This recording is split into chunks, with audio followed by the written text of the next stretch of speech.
Hi, I'm Kevin Hill, and today we're going to do another fun painting. So let's get started.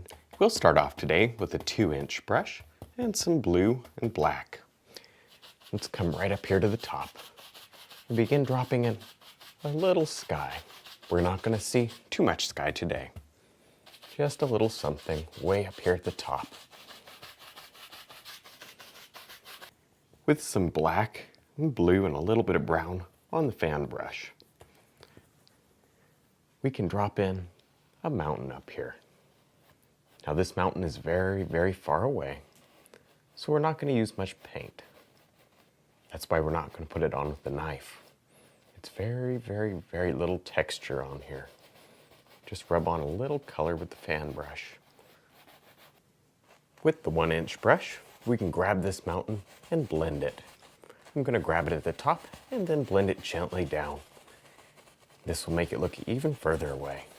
Make it very soft and misty at the bottom. In fact, you can even go over the entire mountain to soften all these edges out here.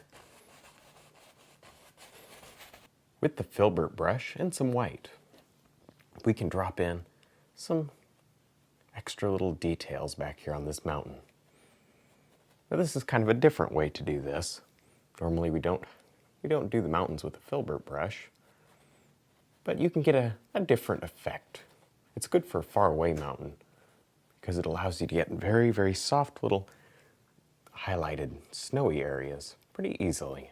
Just rub it in with the filbert brush. With the fan brush and some brown and black and white,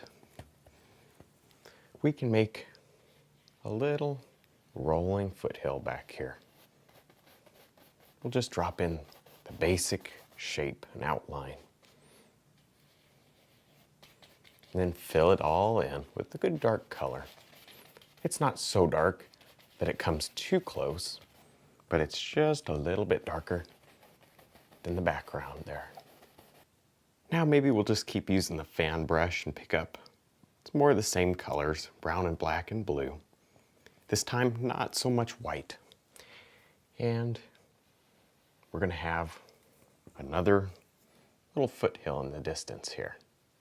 We're going to create a lot of layers and depth in this painting. Notice how I'm kind of wiggling around that brush, so we have a very uneven line there. Don't want any symmetrical patterns in there.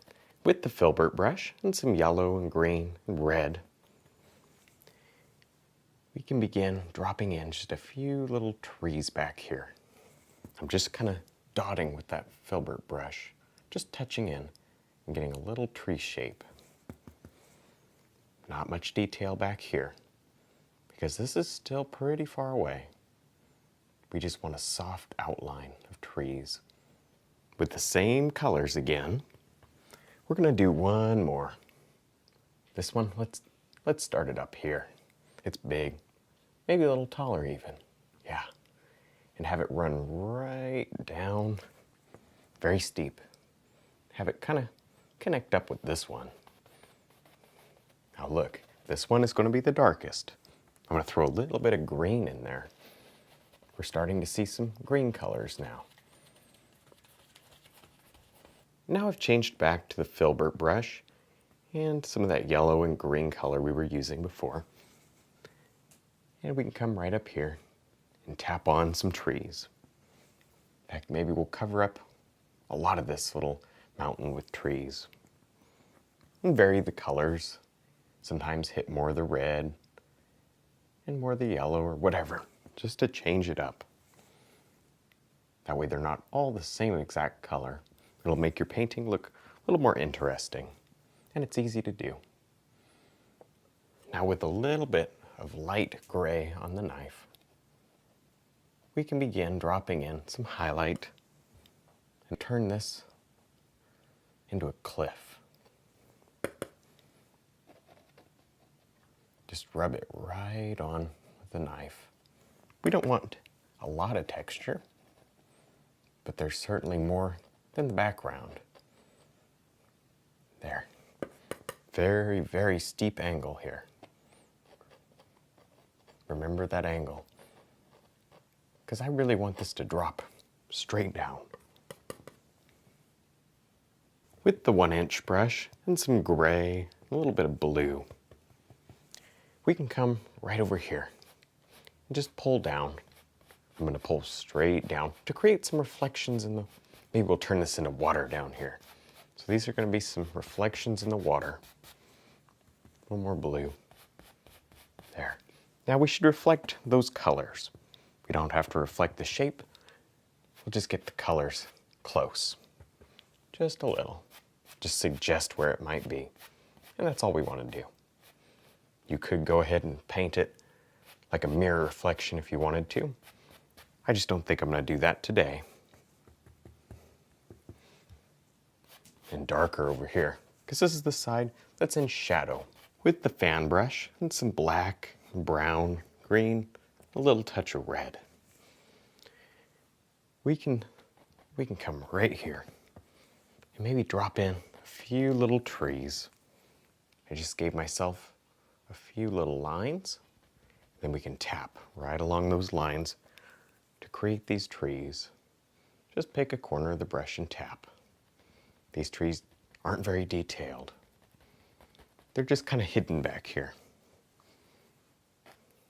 And mostly we'll just see the tops anyway, so you don't have to spend too much time here. With the 1-inch brush and some black and green, red, a little bit of blue and brown, just a lot of good dark color, we can come right along the bottom of these trees and tap. In fact, let's tap all the way around. Look at this. We can create sort of a little recessed area back in there. There we go. See, you can form your land any way you want. You can create any shape here. Maybe, I know, let's bring it over here. We can kind of figure out what's what later. Maybe even throw some rocks in there. We're just underpainting right now with a very dark color. Before we go too far, I want to add in one more rock right there. And it'll push that other one back. Just an extra little something. Kind of add some more detail. And we'll highlight it the same way with the knife. Pick up a little bit of light paint on the knife. A little bit of yellow and white mostly. Just drop on an indication of highlight. Back to the fan brush and some black. And we need a darker reflection right under this. So we'll just drop it in very easily. With the 1-inch brush and some yellow and red, a little bit of green, we can tap on some highlight back here. Just touch with that brush and let the paint come off. Don't push too hard. Don't force it to come off the brush. If it doesn't come off, then you can add a few drops of paint thinner. That will thin the paint so it'll stick right on top of this thick paint we have down. With the 1-inch brush and some yellow and white, I'm going to show you a little trick here. We can take the brush and touch and get a little bit of sunlight out on that grass. Just touch very, very lightly. But look at where I'm putting it. See this bright area over here? I think the sunlight's coming right across there. And it'll hit this grassy area right down here. It'll also hit that cliff over there. But I'm going to keep it dark over here. And it's also going to get darker as it comes up to those trees. With some black on the knife, we can rub in just a few little rocks. This helps to really detail out this foreground. And kind of a smaller one. There. And quite a few over here. Just throw them in like this. With some brown and white, we can add on a little bit of highlight. Just sprinkle it on with the knife. Just touch and barely let that knife bounce right along the rock. Don't want to push too hard or you'll lose all the nice texture in the rocks. And that's what makes them look very detailed. Now I think in our painting today, we need a tree. So let's just drop one right in. And watch how this pushes everything back. Right there. Let's have it stop right in there. And look, you just pushed all that background even further away very easily.